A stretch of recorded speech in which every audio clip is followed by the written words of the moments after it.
Okay, let's move on to the 250s. 250 was a good race, an excellent Carnage, race. except carnage off the start. Yes, yeah. There's I think at least a half a dozen guys that I counted down first couple corners there. Couple of decent riders. I know Richard Taylor was one of them that was down. Ryder McNabb shed some weight off his bike, I think, because he lost one of his pipes. So that was early on.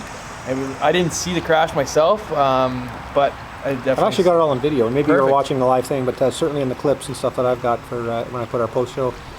Put the highlight reel up for sure. Yeah, and it got, like you mentioned, also I know Tyler Gibbs was in there. It slowed down. I know Cheyenne Harmon got held up and stopped, and yeah, it was just kind of chaotic off the start. A lot of guys heading out last. So yeah, like Ryder McNabb, he was actually down for a little bit. Again, I got this on video too. He was down for a bit, and I was like, oh, is he hurt? Then he got up and just started running for his bike. He wasn't sure who had it because somebody had rolled it off into the mechanics area. So he just ran over and got it, and then of course did the classic donut to get out of there and just sprayed it. You know, he was just so excited to get out of there and get going. But yeah, he loud bike, headed off he went, and man, started closing in. But out front, no surprise, number 15, Jess Pettis. Yep. Right behind him, Tanner Ward was up there early. I didn't see what happened to him actually, but he was up there right on him early. Yeah, Tanner was up there making a charge. I don't know if he had a small bobble. As you know, Gopher's got a lot of really tall jumps. It's hard to see all of the track from any one position. Yeah, you used to be able to see the whole thing from one place. Yeah, exactly. So things, a little bit different. Obviously, with COVID, there's some of the sections of the track are blocked off, so you can't see everything. But as a spectator, but yeah, so Tanner was up front and kind of bouncing back and forth, being up front and then falling back a little bit, maybe making a couple of mistakes along the way. But it ended up being the Jess Pettis and Marshall Welch in the show early on.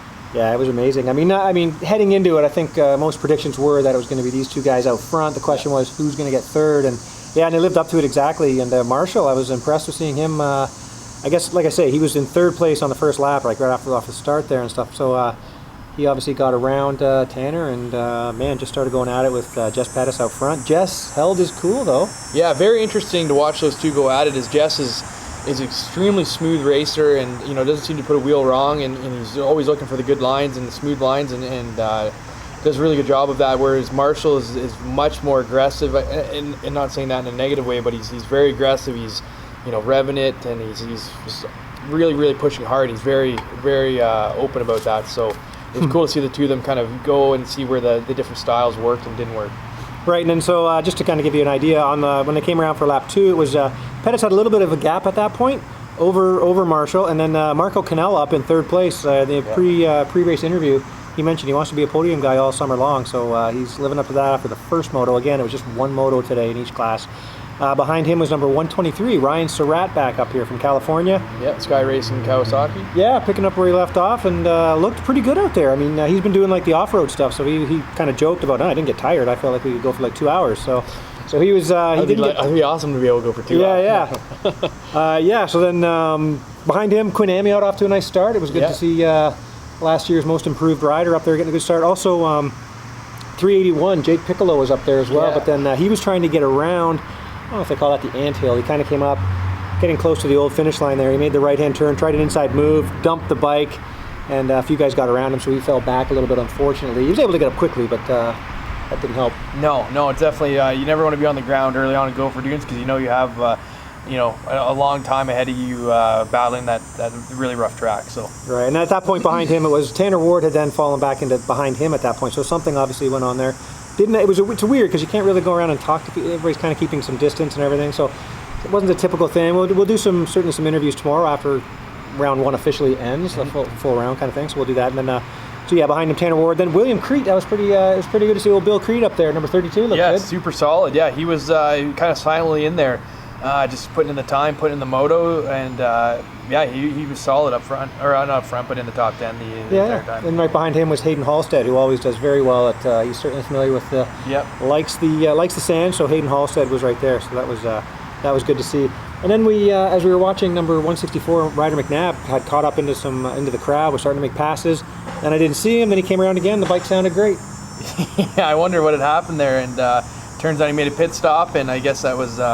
Ryan Lockhart, his mechanic, was threw on another can, so it ended up working out that he wasn't going to get black flagged because you do have to have a full exhaust system on the bike at all times. So more than able to kind of make up the time. So it's a good idea to pull in and get that done, especially on the first pro moto.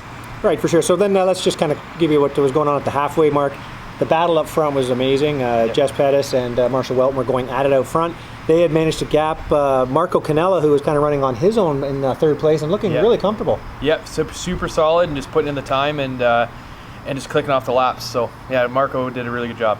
We went for a bike ride, and I was feeling it in my legs. Apparently, it was nothing to him. He wasn't feeling anything. He's just a young buck, and I'm sure he's been putting in the work over the winter. So. And then, of course, in fourth place, we had it was still Ryan Surratt. Gaining on him was Tanner Ward at this point. Tanner was starting to close in, and they were kind of starting to pull away from Quinn Amiot behind there. Hayden Halstead, William Crete, and then there was Jake Piccolo was still up there doing good. So that was good to see. They hit traffic too. The leaders going through traffic. You didn't know what was going to happen. And then that Gopher Dunes, it's so tough sometimes. Yeah, definitely. It's with the MX2 class being a Pro-Am class too, sometimes it's easier to catch up to the lappers. There is a bit of a bridge in that pace, but yeah, they seem to be doing a pretty good job getting around, and everyone's obviously trying to get out of the way of the leaders. Yeah. I mean, and also it was. Yeah, I was kind of, for sure. The guys were getting out of the way, but you just didn't really know what was going to happen there. And so it's kind of along that point, Hayden Halstead had moved up on, he was up battling with Quinn Amiot up there. Yep. And then there were some good battles between a whole bunch of guys. William Crete, Bill Crete was in it with Piccolo, really good battle.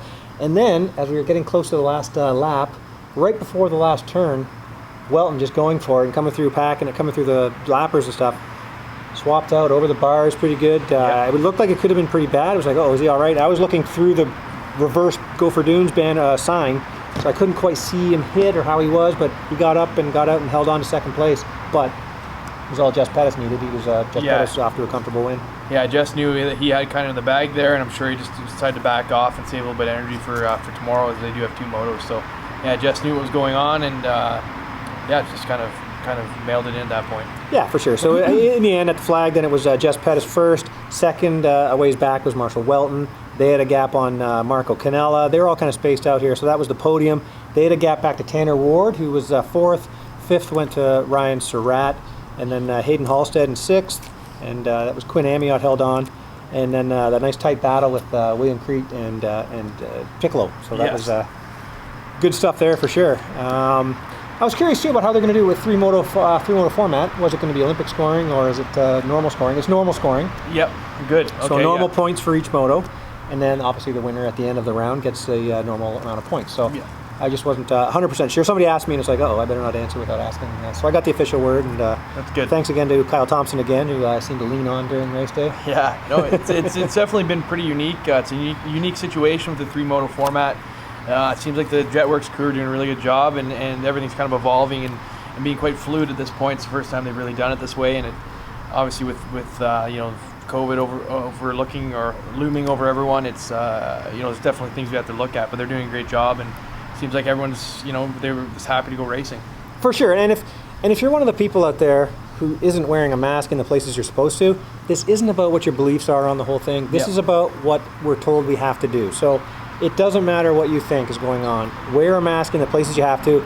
If you happen to get seen, if they show this live on TV and you're not wearing a mask in a place, someone's going to see that, someone's going to complain, and we're going to get shut down. So we don't want that to happen. So just do what you're supposed to do, people. I don't know if I don't know what's going on.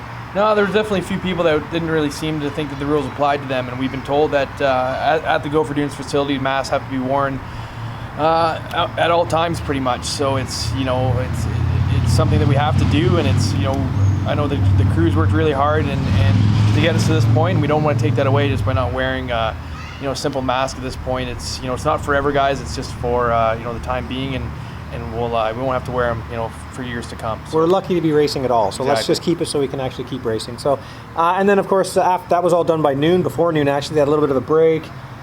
Did some track maintenance, and then we went into the first amateur day. We won't talk a whole bunch of that. I got some photos and stuff about the numbers were a bit down in the amateurs. Some of the fast kids were here, so that was good to see. We can kind of see what's going to happen at the Trans Can. I mean, there are some favorites that you can definitely tell, but some of the classes were a little small. But man, all in all, it was a good day. Makes for a long weekend, these 2 days. Yeah, definitely. It's a little bit different. It kind of reminds me back in the 90s, I believe it was, when they had practice and qualifiers on Saturdays. So it's a little bit different, but it's kind of a throwback as well. So it's going to be neat to see how that works, especially with Gopher Dunes being as physical of a track as it is.